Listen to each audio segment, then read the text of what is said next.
Hey guys, are you ready? Here we are live. The Woman in the Window, AJ Finn, and we are ready to start. Have you guys finished the book? What did you think about it? Were you fascinated? Were you scared? What did you think? I want to know it all. Come on, write in really, really quickly. I'm waiting to hear from you. Send me the messages. Come on.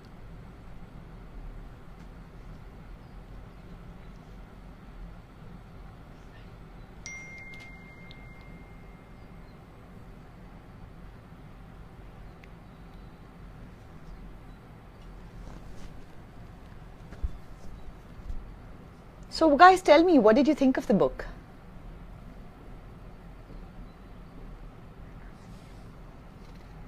So I went into AJ Finn's The Woman in the Window without too many expectations. This is not a genre that I'm generally fond of. I don't really read thrillers. I get scared. But this book was unputdownable for me, if I can say that. Unputdownable. My God, I read it in one sitting. I couldn't stop reading it. I laughed through it, not a bit, smiled through it, I could say. I wept through it and I was scared. But more than anything else, what happened to me was I was claustrophobic. Were you claustrophobic while reading this book? I was. I was like, can she please go out a little? I need a little open air. Can we just open this book out a bit? I loved the way the writer, just with his writing, had closed me in and I felt completely claustrophobic in my own room. It was scary, it was thrilling, and I loved the book. What did you guys think? You have to tell me first before we bring the author on, okay?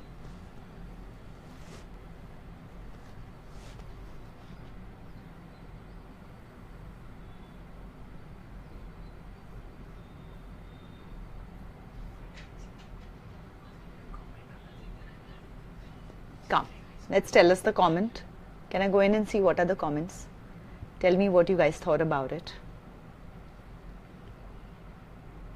How long did it take for you to finish the book? Hi. Hello. Good to have a live discussion after a really long time. We are back in action. I must say I love my book club.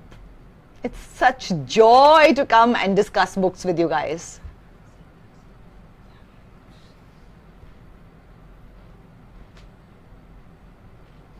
Yeah, I can see that you guys have liked it. Hello to all of you. Good to have you all back. And looking forward to chatting with you. What did you think of the book? Hi, hello, love you all too. And thank you for the compliments.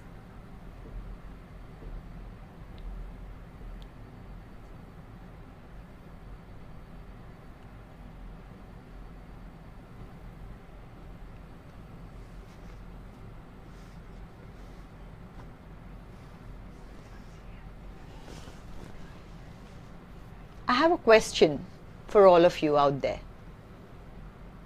How many days how long is this book? How many days is it in this book that the whole incident happens? Come on, tell me. That's a trick question. No, it's not. I'll have some prize for you guys, but tell me, how long does it take? How many days is it? How many weeks is it? What is it?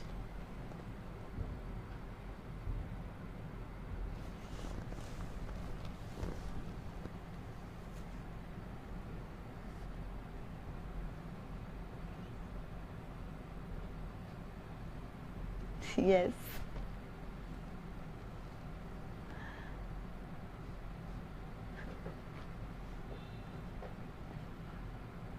Thank you guys. Thank you.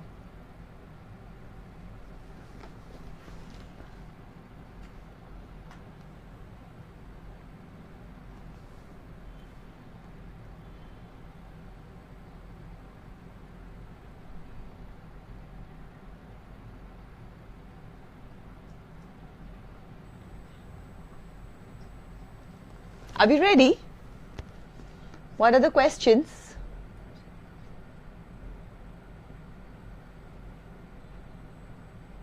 Come on, guys.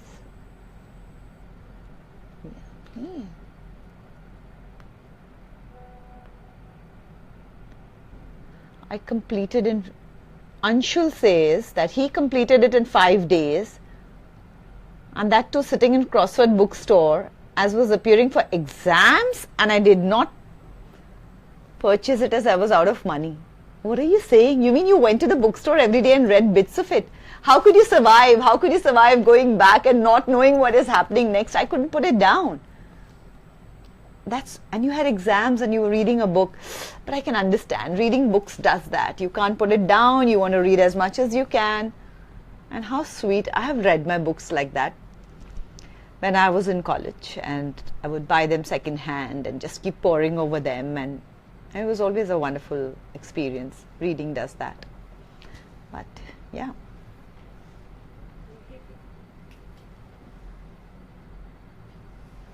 So this Ishan wants to know which book I would read while relaxing. Definitely not The Woman by the Window, but because I was on tenterhooks, I was completely tensed up and I was stressed, and I was like, what is going to happen next? And I can't imagine these many emotions happening. It felt really action packed to me while it was still in one house.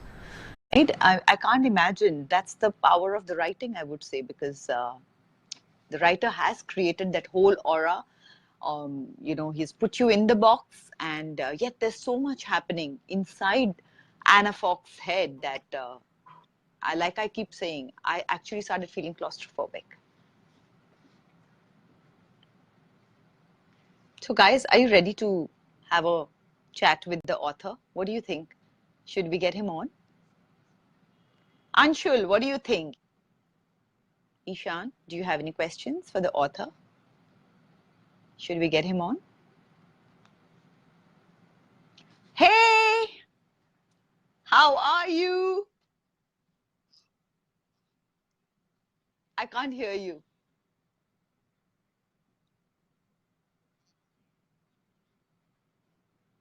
Hello? Hi.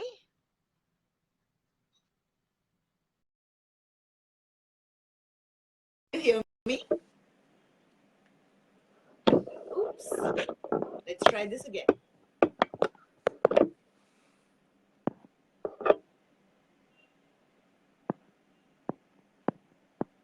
Are we connecting?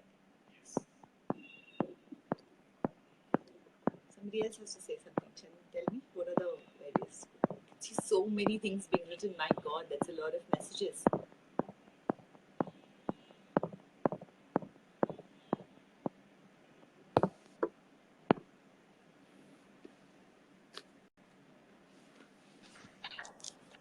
Hello? How are you? I'm good. Can you hear me? Yes, I can hear you. How are you?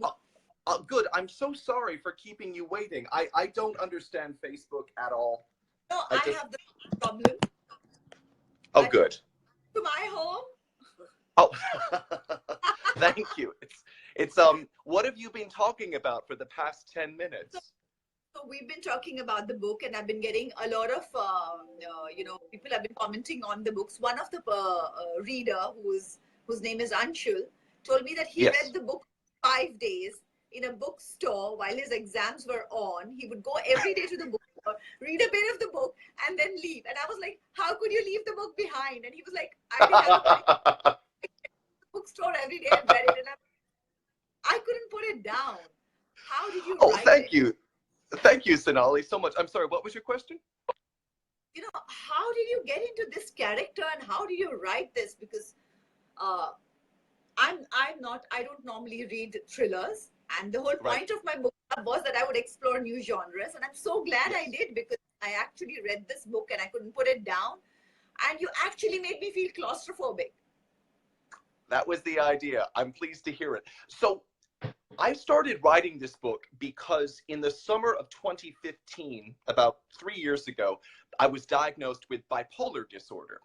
And for many years, I'd struggled with very severe depression, and nothing worked. I tried every treatment imaginable, from medication to meditation, from hypnotherapy to electroconvulsive therapy to talk therapy. It was pretty intense and pretty miserable. And then I saw a psychiatrist who diagnosed me with bipolar disorder. He put me on some new medication, and within 6 weeks, I felt so much better. And I wanted to explore what I'd been through in writing, but I didn't want to write about depression because that would be Right. depressing. Exactly. I love Yeah. thrillers. I grew up reading crime novels, and I thought I'd like to explore what I've been through the guise or the mask of a thriller. And so I wrote this book. Yeah, it was thrilling, and you couldn't guess. I mean, there were two twists in the stories, Two twists. and we are not Yep. going to two twists, and they were fantastic twists, both of them. I didn't see one of them coming. That's I okay. must say.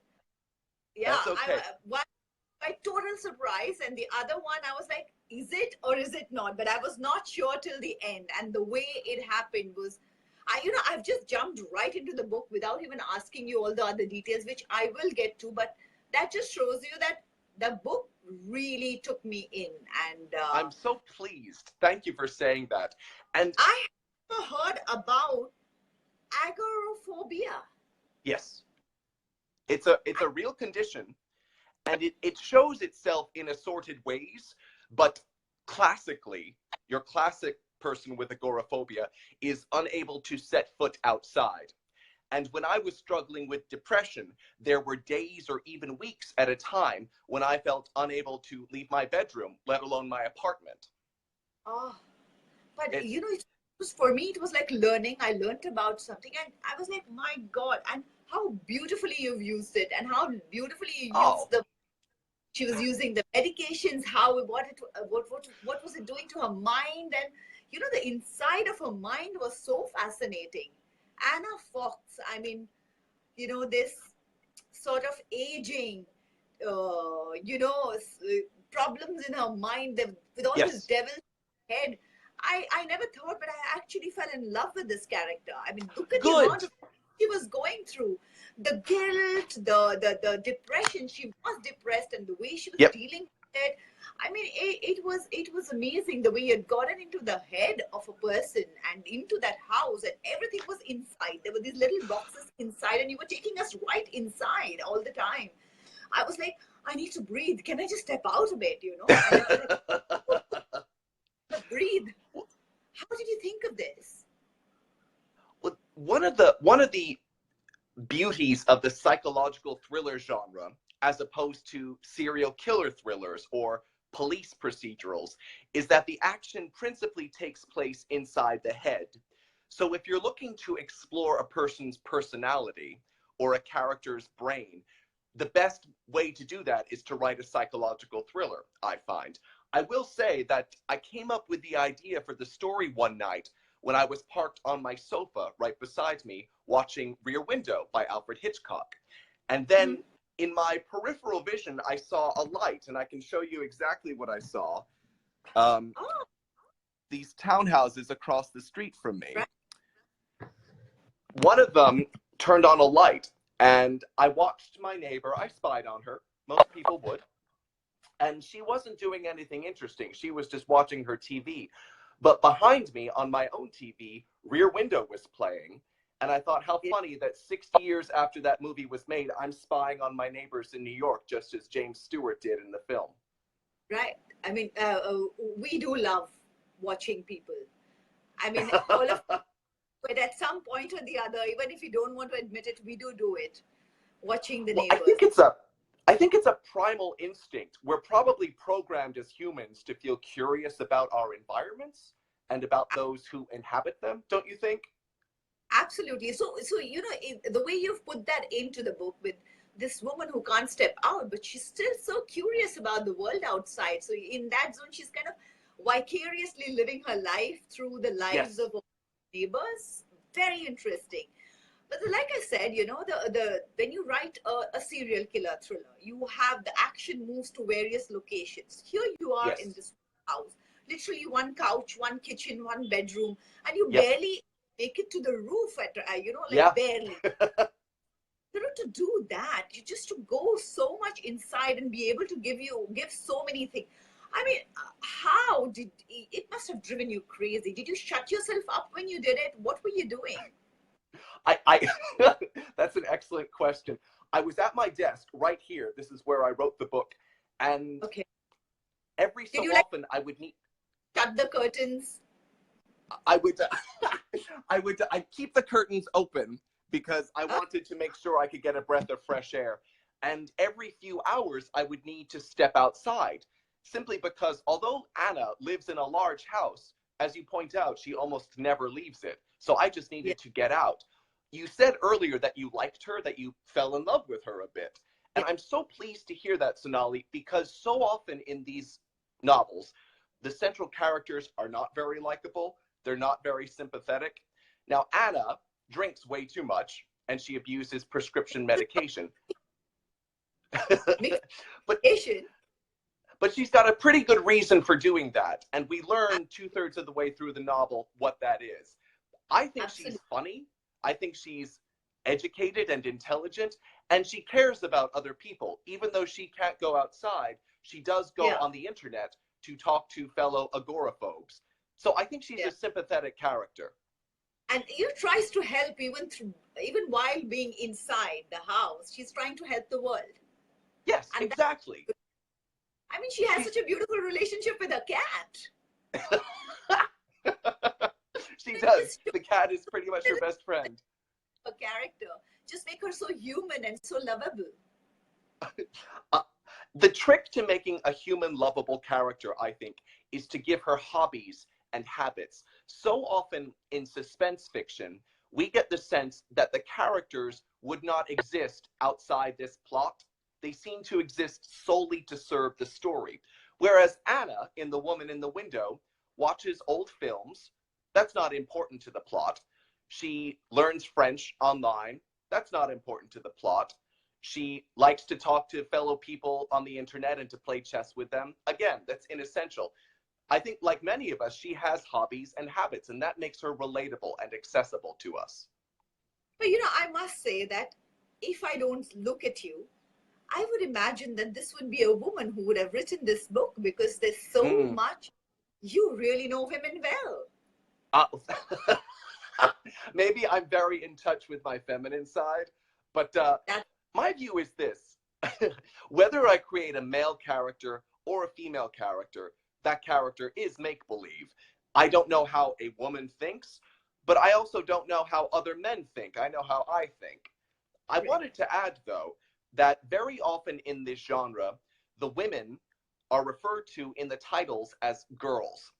Moreover, the women are very passive or reactive. They spend a lot of their time fretting about men or obsessed with men. And that's not like most women I know. Most women I know are not girls. Most women I know can take care of themselves. Most women I know are not obsessed with men. So I Right. wanted to create a female character who did not rely on anyone else, who does not get rescued by anyone else. And I don't think it's a spoiler to say at the end of this novel, Anna saves herself. No one comes to her aid, especially not a man. Absolutely. I must say that I love the way you look at women. Oh, Can I? thank you. Woman, I love the way you looked at this woman. I love the strength that you've given her. She's such a broken woman, and yet there is there's a vein of a lot of strength inside her, deep inside her, and Yep. that's so wonderful. And it is so innately a woman thing, to have that strength so deep inside that you pull yourself out. So thank you very much from us that you did represent us really well in there. I Now, I am so delighted to hear that from you. Thank you. I want to ask you that so where did this name come from? My name, Yes. AJ Finn. Yes. So my real name is Daniel Mallory. Why Well, AJ Finn? I chose a pseudonym because I worked in publishing at the time we were submitting the book to editors, and I did not want anyone to recognize my name and to buy the book or not buy the book because they knew me. I wanted them to assess the manuscript on its own. So I chose AJ Finn. AJ is the name of one of my favorite cousins, Alice Jane. And Okay. another cousin of mine owns a French bulldog. You know that breed? So The French cute. bulldog, tiny with Yes. pointy ears. Yes. Very So cute. very cute, super ugly, but very cute. So that dog Yeah. is named Finn, That's ugly. and I just put the two together. So that's where it came from. I wish I had a better story, but no, that's the answer. But what I want to know is, you've been a book critic. Yes. What did you think? You know, were you worried that how is my book going to be, reviewed? And did you think about all that? What was going on in your head after you'd written it? You know, there would be a period when it would be like, what am I doing? Should I put it out? Not put it out? What was it? What was going on? So when I wrote this book, I genuinely did not think it would be published, simply because there are a lot of books in the world. I didn't think that anyone needed to read mine. When we submitted it to publishers and they very rapidly became excited, I thought to myself, "Eesh, this is really happening," which was quite scary. The book wasn't published for another year and a half. It only came out in the US back in January. And during that time, I stayed in my job. I did not leave my editor gig And or my nobody knew book critic gig. writing a book. By this point, no one knew that I was writing a book when I was writing it. But after we sold the book, everyone knew. Ah. So it was not a secret, but I still didn't leave my job.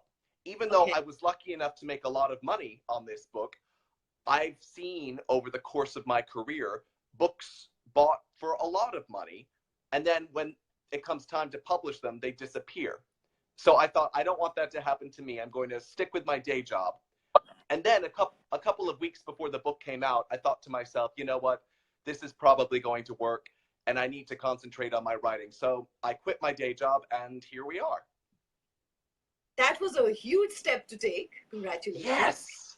Yes. It was scary because I'm It- very cautious. Writing more than anything else. I do love writing.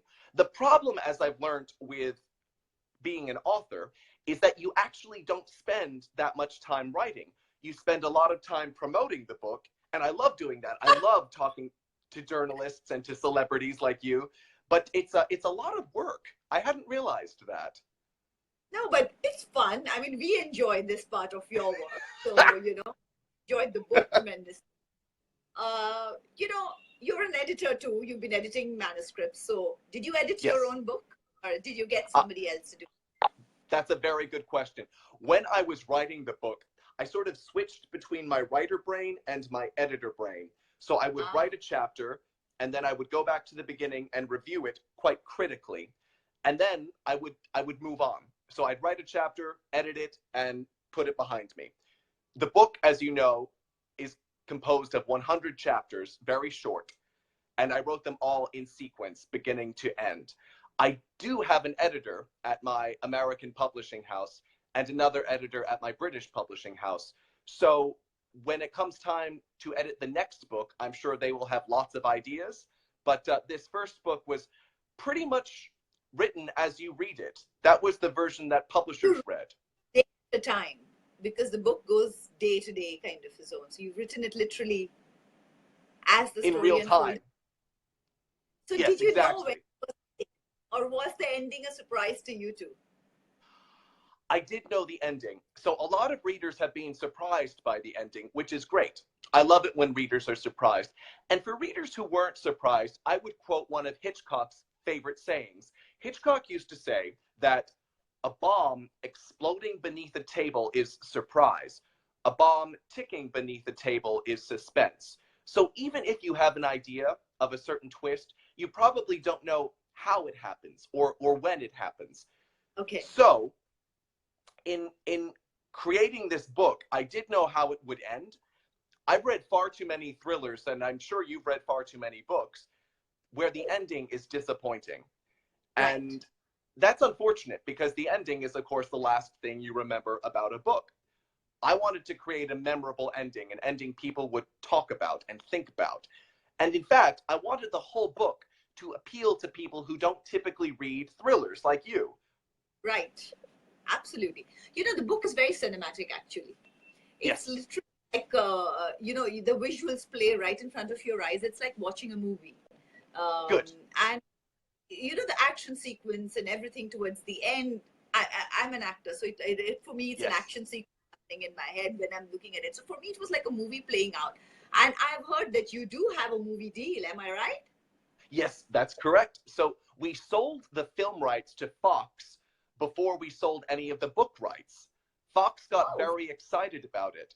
And I'll tell you, Sonali, my agent rang me and said, look, Fox would like to buy the movie rights. And I said, well, we haven't even sold the book rights, so can they wait? And she said, no, they can't.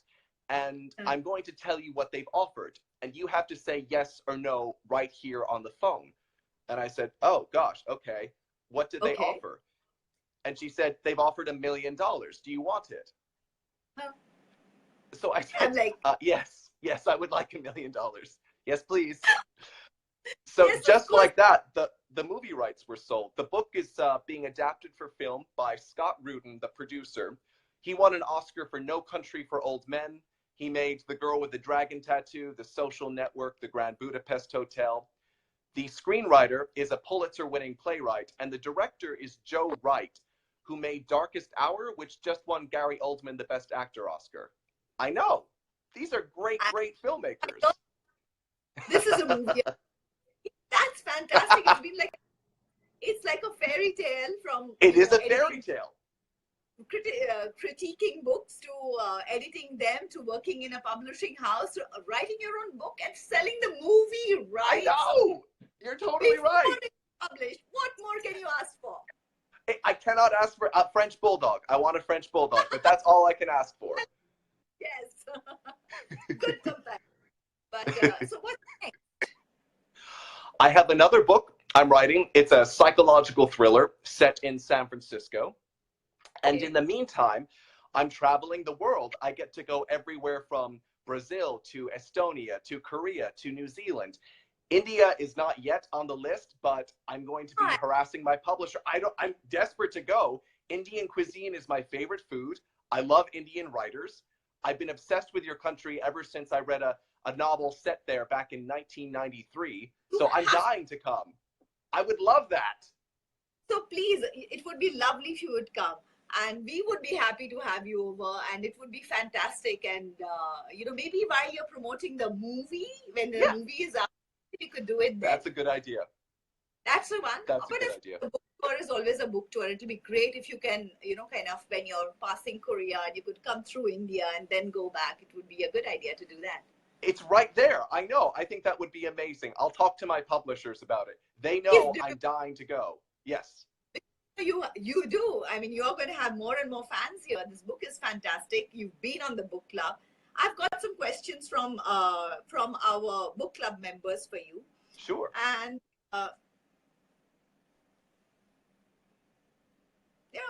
they feel that you've worked through your depression for 4 years. That's what you've said. So Richa says that, she said that you were going through your depression, and it's a wonderful book, and she was kept guessing right till the end. And her heart goes out to you that you went through your depression for so long. That's very kind. Please, thank you very much. Nadeem wants to know what's the background. Nadeem, I think your question has been answered. You know that he has amazing background in book. He's been a critic. He's been an editor. He's been with the publishing house. And Gandhali wants to know, hi, just started reading the book. That's very bad, Gandhali, because we have given you enough time to read the book.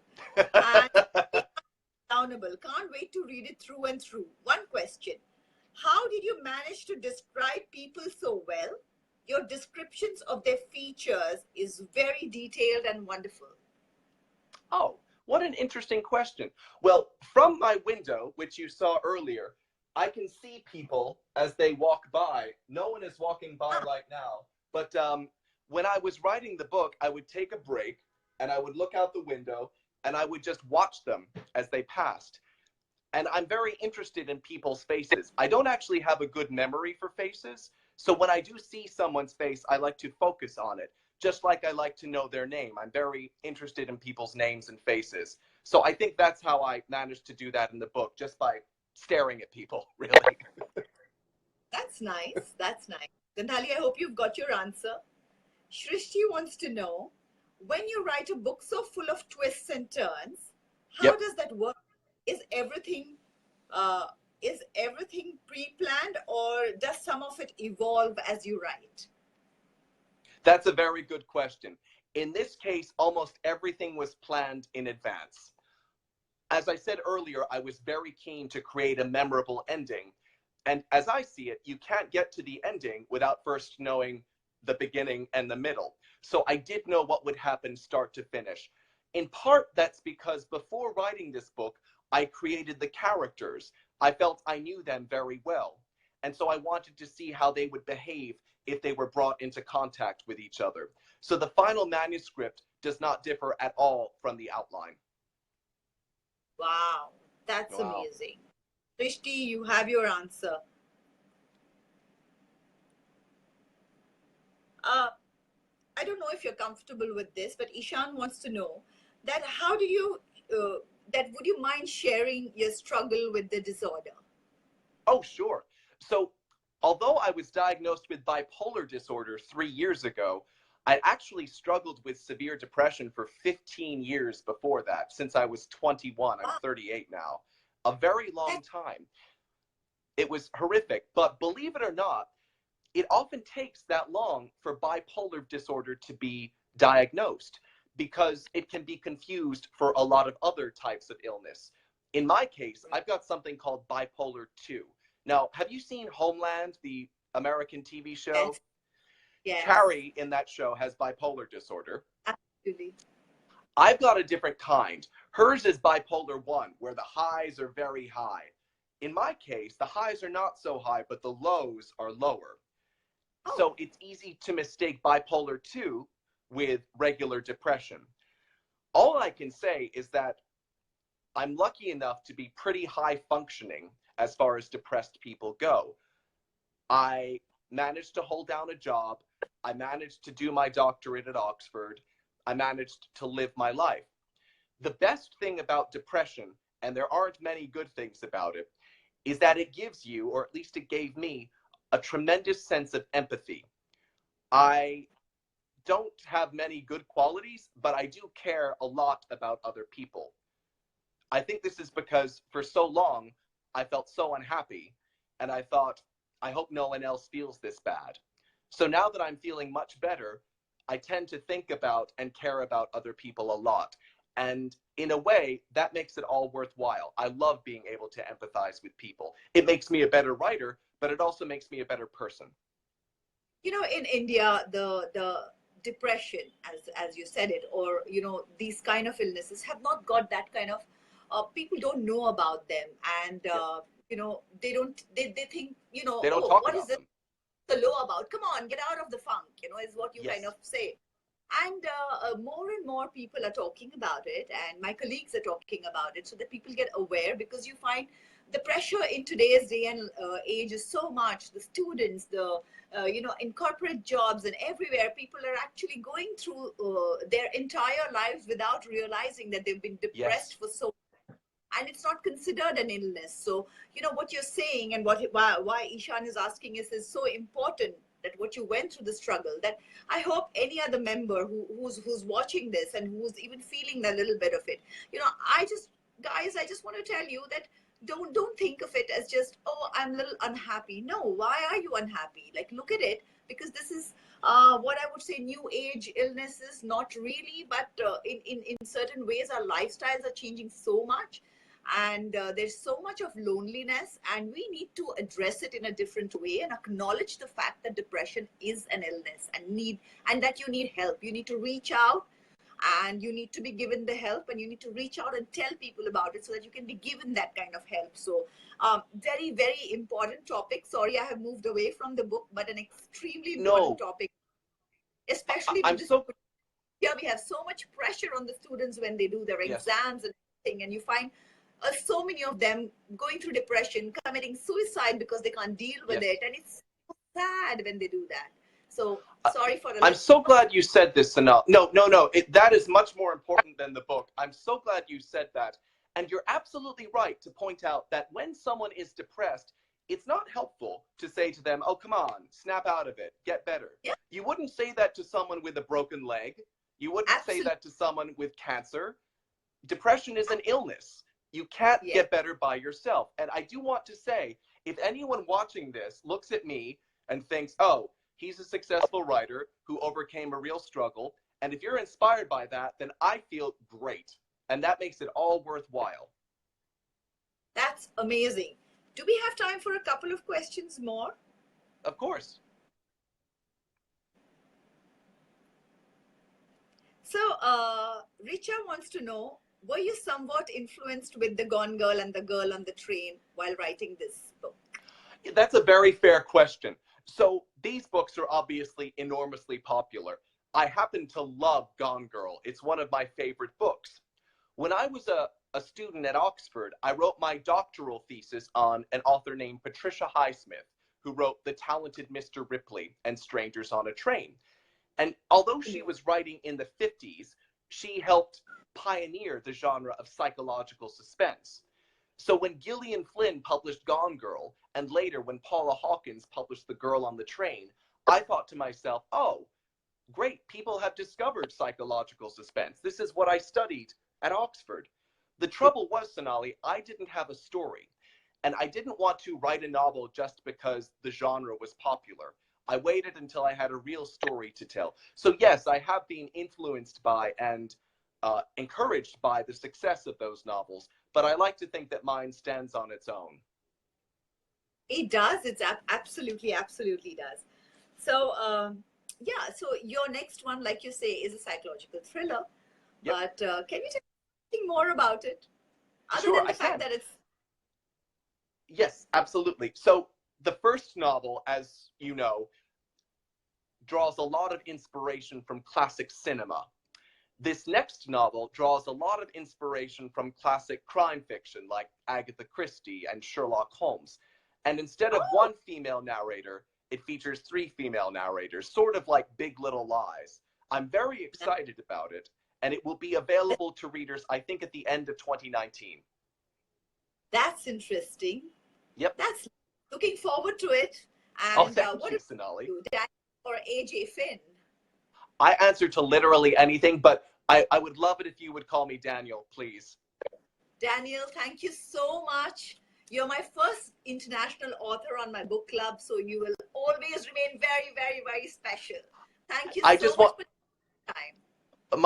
My thanks to you, and I'm so sorry for keeping you waiting for 10 minutes. Oh. It's absolutely okay, and looking forward to meeting you when you come to India. I do hope you do come to India. I will let you know as soon as it's ready. Thank you again. I'll make sure it happens. Yeah, okay. Thank you again. Have a good day. Bye-bye. Bye-bye. Bye-bye. Okay.